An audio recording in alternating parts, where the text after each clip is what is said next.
So then what caused this devolution of these beliefs? Right. So let's get to what I see as the causes, looking at the history. So you have the so-called Age of Enlightenment, which lasted for around that time there, 1685 to 1815.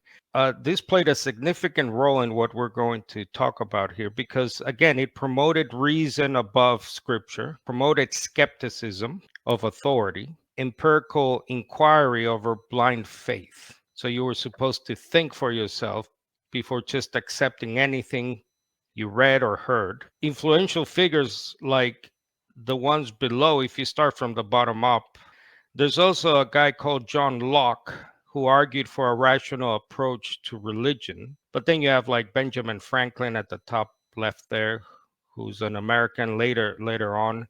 And you had other philosophers like Burke, and you had the president there, Thomas Jefferson, at the bottom. And so all these people were part of the environment of the time.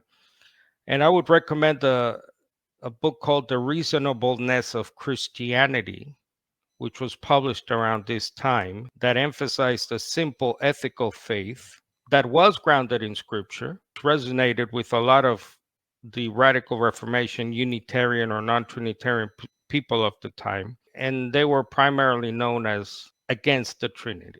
I call this a cause because, again, these groups of early non-Trinitarians, Unitarians, as time goes by, and they're brought up in this now system of enlightenment, we'll see how doctrines become affected by this type of thinking.